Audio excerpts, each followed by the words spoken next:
Good morning friends. तो आज हम करेंगे कुछ competency based questions on is matter around us pure. चलिए शुरू करते हैं।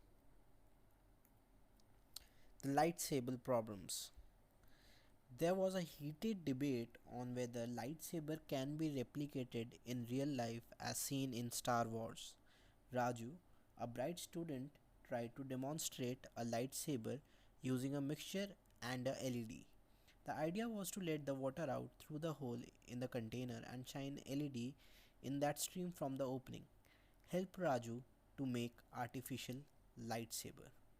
इसमें काफ़ी सिंपल स्टेटमेंट है, आप थोड़ी देर पढ़िए वीडियो पॉज करके एंड देन हम आगे बढ़ते हैं क्वेश्चंस पर।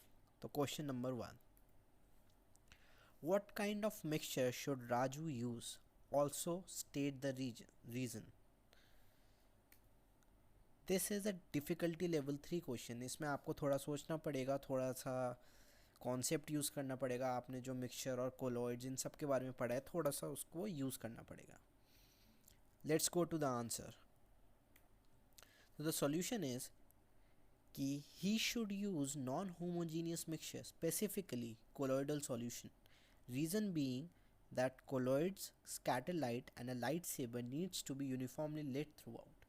बेसिकली आपको कोलोइडल सॉल्यूशन यूज़ करना होगा, क्योंकि कोलोइडल सॉल्यूशन में स्मॉल पार्टिकल्स होते हैं जो कि सस्पेंडेड रहते हैं और वो लाइट को स्कैटर करते हैं। Next question, if Raju wants a lightsaber of red color, then what should be the color of LED he should choose?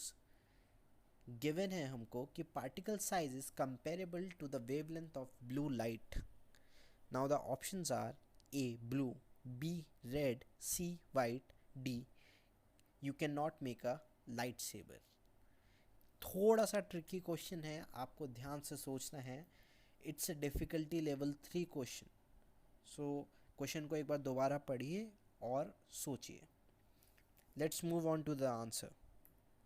The answer is D. On a normal day, the answer would be B, but it is given that the particle size is comparable to blue light wavelength, which tells us that colloid is more capable of scattering more blue light than any light. Therefore, the color of lightsaber can only be blue. Any other color won't scatter.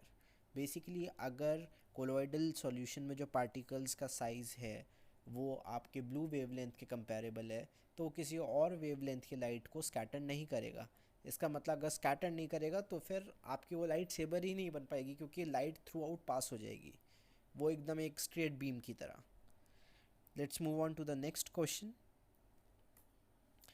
What if Raju used the white light and viewed the lightsaber in the direction of propagation of transmitted light? What color would he see of the saber? A red, B blue, C white, D transparent. ये भी थोड़ा tough question है और इसके लिए भी आपको थोड़ा सा सोचना पड़ेगा। ये डिफ़िकल्टी लेवल 2 क्वेश्चन है। सो नाउ लेट्स सी इसका आंसर क्या होता है। So the answer is A. Reason being, light is always scattered in the direction perpendicular to the propagation, and our colloid scatters blue light. Therefore, the wavelength of the light that will be transmitted would be red, and hence colloid would look red if seen along the direction of propagation of light. Basically, perpendicularly light को scatter करता है colloid, और अगर आप उसके parallelly जाएंगे तो उसके ऑपोजिट वेवलेंथ आपको दिखाई देगी, क्योंकि ब्लू वेवलेंथ ऑलरेडी स्कैटर हो चुकी है, अब आपको रेड वेवलेंथ दिखाई देगी। So you will see the colour red.